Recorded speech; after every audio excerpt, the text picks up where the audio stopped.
Takto ešte pred začiatkom videa by som vám chcel povedať, že by som bol veľmi moc rád za odber.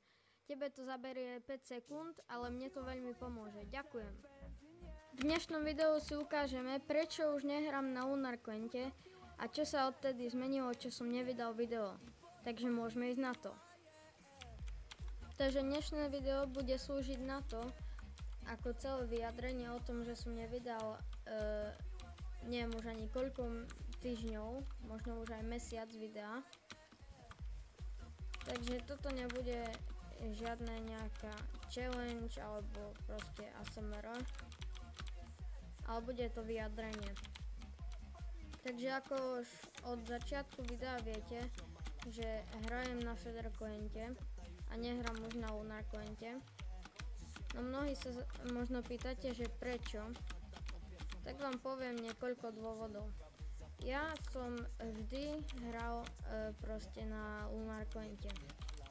Len ja som začal nahrávať, OBS-ko som normálne zapol a chcel som vám natočiť videjko.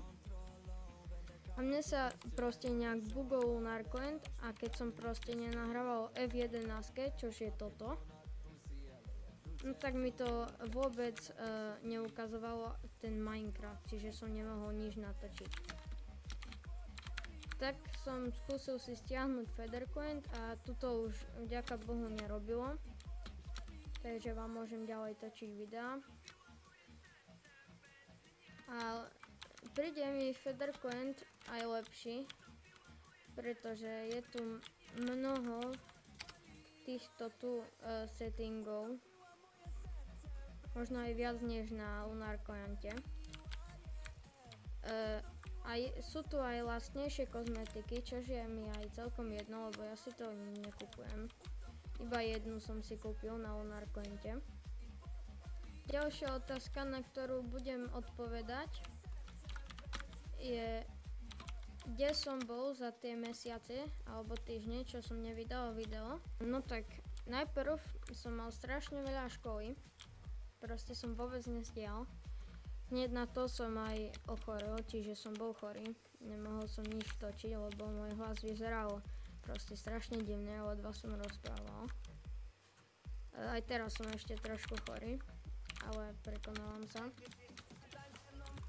A pod toto video by ste mi mohli aj napísať nejaké otázky a ja v ďalšom videu by som na nich odpovedal a natočil to.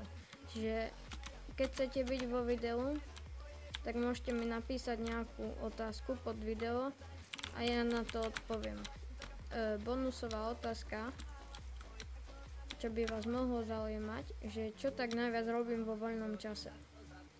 No tak vo voľnom čase samozrejme hrajem Bedwarsy. A v inom, ako ešte ďalšom voľnom čase, chodím do školy ako každý iný, len teraz nie, lebo som chorý. Potom chodím na tréningy, no.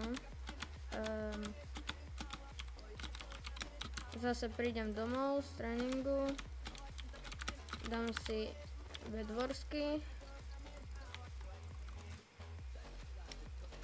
Potom, keď mám nejaké videjko, tak ho zostriham alebo natočím. Nedám. OK, nevadí. Chcel by som vám ešte pripomenúť, že dajte odber, pretože sa blížime k 300 odberateľom, čo už neviete, čo pre mňa znamená. Ale znamená to pre mňa strašne veľmi moc veľa. A ďakujem vám za tých 250, ešte som vám ani nestihol poďakovať.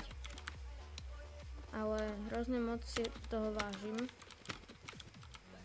Aj keď ani to tak veľmi nevyzerá, keďže nevydávam videá. Ak by vás zaujímalo nejaké video z hociakej hry, tak mi povedzte.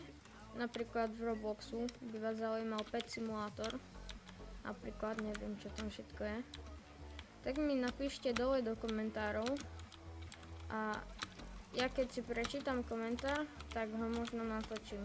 Napíšte mi aj nejaké otázky do komentárov a v ďalšom videu ja na ne budem odpovedať. Také otázky a odpovede by som chcel natočiť.